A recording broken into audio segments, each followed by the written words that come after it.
On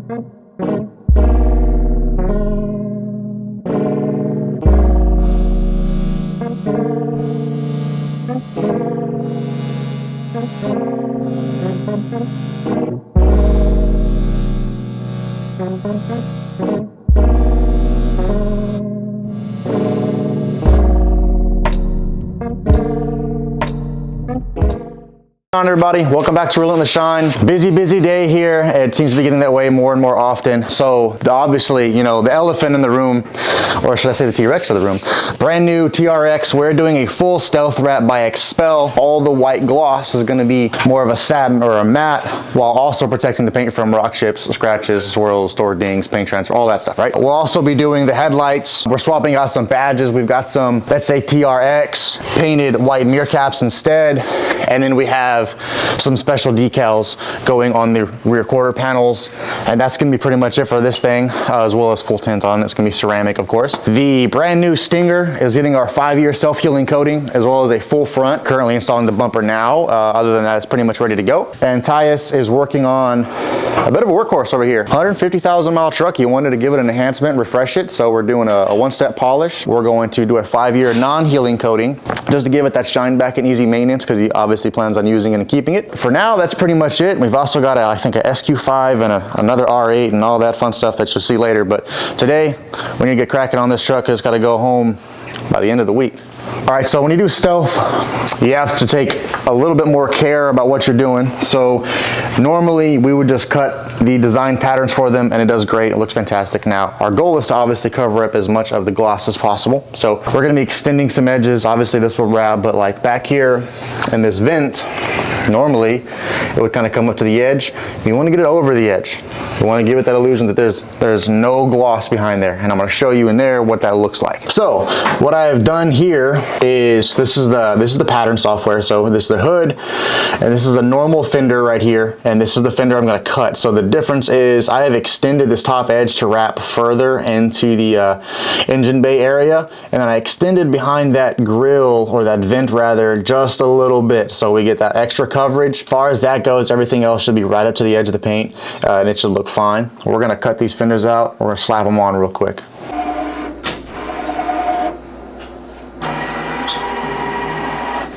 So I'm just feeling for anything that the clay bar may have missed. Obviously I can inspect it visually, see a couple of small things I want to verify are taken off before I bother bringing the film over here, as well as making all the edges, making sure all the edges are clean and smooth so that our film will stick to it. Otherwise we extended it, spent all that time trying to make this a good job going down the drain.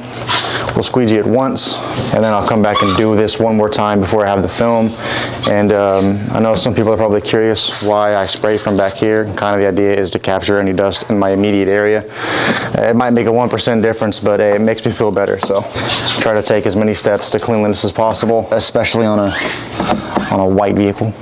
I'll show everything anyways, but cleanliness is it's the most important thing when it comes to PPF. You know, I don't see anything. So I'm gonna go prep my piece of film, come back over here, do one more squeegee, actually set it up with lubricant, and then bring the piece over here, slap it on. So I switched over to gloves because it's a lot easier to keep your hands clean with the gloves. I like to rinse my hands probably 2 or 3 times a piece, depending on, you know, what I've touched or what I've seen. Like you can see debris that lands just on it, right?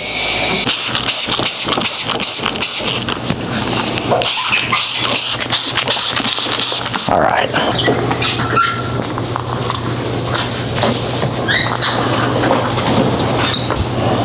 So typically we do fenders kind of from the back to the front. A lot of that's just because you have a lot of area here to align, and if you can find an alignment point that will kind of orientate the pattern in 2 or 3 different ways, that'll help you make sure everything is straight for the rest of the panel. So typically I'll usually start up here, but I kind of like this point right here. Now this is where I extended it, so it's going to wrap further into this this vent here. I don't have alcohol, but let's see if I can get it to stick somewhere like that. I'm going to pull my panel up to here. I know I've extended it, so some of these things are going to hang over, which is exactly by design. This film's going to want to lay down just fine all the way around. And I can already tell that this wrap is going to look insane. So I'm gonna go ahead and lock my full back edge here so that when I start to pull on it and tug on it in different directions, this is locked down. So I've got all this locked here. Now I know it's all straight, which means throughout the rest of the pattern, I shouldn't have too much variation. I shouldn't have to really trim anything. It'll just go, which is kind of what you're going for. I'm gonna finish this whole back edge up. I can see where I've extended up and back. Get it right on the edge there. That's my alignment point. I'm gonna hold it there and let this adhesive kind of get firm. So when I come to squeegee it, I don't move my alignment around. Like I did a little bit there, but it came right back to where I wanted it to go. Just like so. And then when I come back here and flush this is gonna sit right up in that crack and look awesome. Now I'm going to pull this into position. You can see all the fingers kind of smoothing out. And I'm doing it right here because there's two different directions that I can see that need to be aligned. Boom, now I know I'm good this way. And so long as the pattern designers were good, I'll be good this way as well. On a normal pattern, there will not be this amount left over. That's on purpose because there's a nice flat edge under there that when it's dry, it'll stick to and give us that 1% extra coverage on this film. Obviously, you've got plenty of access over here, so what I'm gonna do is make sure that all of this is where I want it because I have space to lose here and not here. I'm gonna split my panel into two here.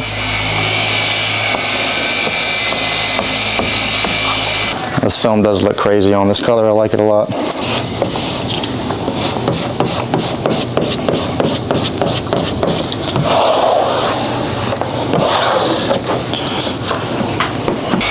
This might lay down, it might not. There's a little bit of tension here, and I haven't used any tack solution, so let's see how the film does here. Seems to be doing all right.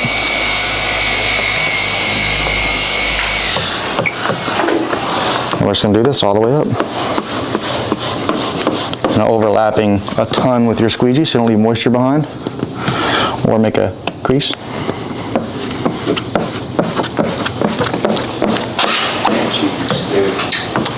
And that is the meat and potatoes of installing the film. I do want to catch all wrapping all these edges and whatnot.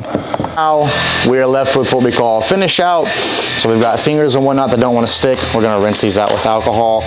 This is going to flush out any soap, and it obviously dries quicker. And that's what we're going to be using here. This right here, I'm going to go ahead and actually, it's already tapped, but I want to kind of pick it up if I can. I want to flush out as much of this moisture as possible so that when I go to actually wrap it, it doesn't fight me too much. Go down, pull it away from the truck so I can get further up in there. Now I like to start from the top because if you start tacking down here, all the moisture you push down is going to come right back down into it.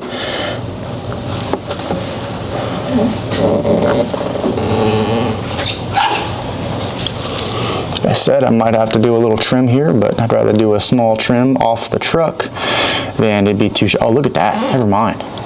That's awesome. That's awesome. A little too moist, so we're going to let him sit. We'll use a heat gun on him later.